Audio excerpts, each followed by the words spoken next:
Good Friday morning. It's September 25th, 2020. I'm Guy McPherson of GuyMcPherson.com, which you might know as Nature Bats Last.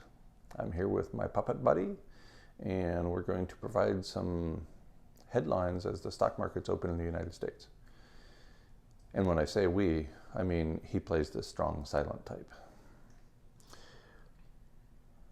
These headlines go back to 2 days ago at or near the close of the markets in the United States. So going back to Wednesday, S&P 500, NASDAQ retreat as business activity dips. Here's the subhead: bets of a stable economic rebound from a pandemic-driven recession combined with historic fiscal and monetary stimulus had driven a rally in the three main U.S. stock indexes since March. That must have been a pretty minor rally. It got us out of correction zone, a 20% decline, but that's about it. And over the course of the last several trading days, we've been in and out of correction mode, down 20% from the highs. So NASDAQ retreats as business activity dips. In fact, this made 6 out of the 7 previous trading days that the stock markets finished lower in the United States. And then they went up a little bit yesterday. From CNN Business, another 870,000 Americans filed for unemployment benefits last week. And again, the story points to the pandemic as being one of the underlying causes. From NPR, quote, "No one can live off $240 a week," end quote. Many Americans struggle to pay rent, bills. Yeah, the situation is worse than the Great Depression, as indicated by several mainstream economists. The pandemic continues. We're in the midst of a mass extinction event, the 8th if you're paying attention, at least the 8th, as I indicated at GuyMcPherson.com a couple of days ago. And none of this is getting better anytime soon. So, of course, people are struggling to pay the rent and pay their bills. From yesterday at Business Insider, stock market news today: S&P erases 2020 gain, falls into correction. That was yesterday morning at the open. And then by the close, the indexes finished positive.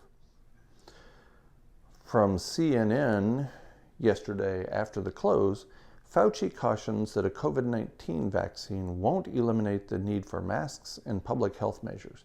So masks won't do the trick, and social distancing won't do the trick, and vaccines won't do the trick.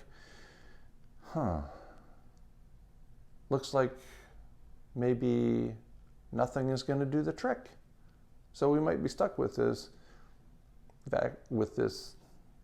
pandemic, that's what it's called, and its consequences, most notably the reduction in industrial activity that leads to an abrupt rise in global average temperature.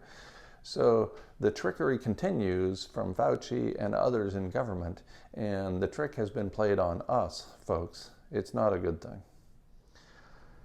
From Barron's, the stock market rose Thursday. It might just be staving off the inevitable. That's right. So after the close yesterday, slight uptick in all of the indexes in the United States, and it might just be staving off the inevitable. I think we can change that might to it certainly is staving off the inevitable. From the Wall Street Journal, this is funny. California's ban on new gas cars further upends auto industry. The auto industry is already struggling because, as I already indicated, people can't pay their bills and they can't pay their rent, so nobody's going out and buying a bunch of new cars, or at least not very many people. And California passed a bill indicating that no new gasoline cars will be registered in that state from 2035 on. Wait, what? 2035? I thought we had a problem today with abrupt, irreversible climate change. I guarantee you there will be no gasoline-powered cars manufactured in California or anywhere else in 2035. No problem. I'm here to solve your problems and point out that some of the problems aren't even problems.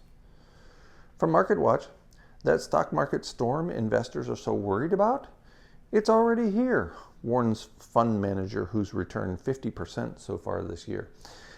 The story goes on. Michael Gayed, the man behind the risk-on, risk-off ATAC rotation fund at 6 and its whopping 50% return this year, is sounding the alarm on lumber prices and what they could mean for the broader stock market. Quote, nearly every major correction, crash, and bear market has been preceded by weakness in lumber. The collapse over the last few weeks is a warning sign that the storm may already be here. I couldn't agree more. The storm is already here. It's been here for a while. Finally, market managers are beginning to admit that we're in deep water and going down. From CNN, quoting Fauci again, U.S. still in first COVID wave. Oh, this is interesting because this is the first mainstream outlet, first corporate outlet I've seen admit that pandemics have more than one wave. They do it implicitly here. U.S. still in first COVID-19 wave and should be prepared for challenge of fall and winter, Fauci says. Yes, I would say there's going to be a significant challenge facing Americans as loss of aerosol masking becomes evident and the stock markets crash in response to a significant decline in the production, the harvest of corn and soybeans.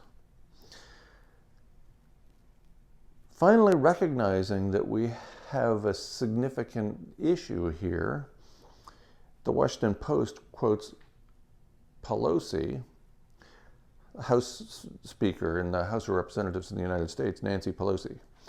Pelosi abruptly shifts course, restarts relief push amid signs economy is straining.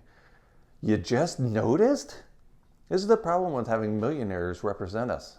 They don't represent us because they're millionaires, and they don't represent us because they're millionaires. They're not indicative of us because they have way more money than the rest of us, and they haven't noticed our challenges because their challenges pale in comparison.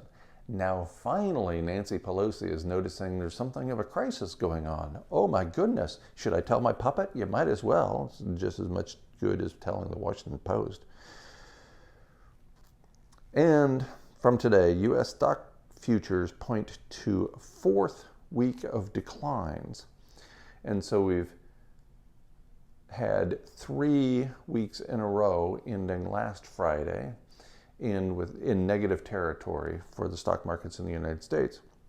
So here we are as the stock markets open in the United States. It's 9:37 with a 30-minute lag, 7 minutes after the open, and the indexes are all down. Dow Jones down 100, NASDAQ down 9, S&P 500 down 10. So sure enough, it looks like if we continue the current trend today, it'll be the fourth week in a row that the index is finished down for the week.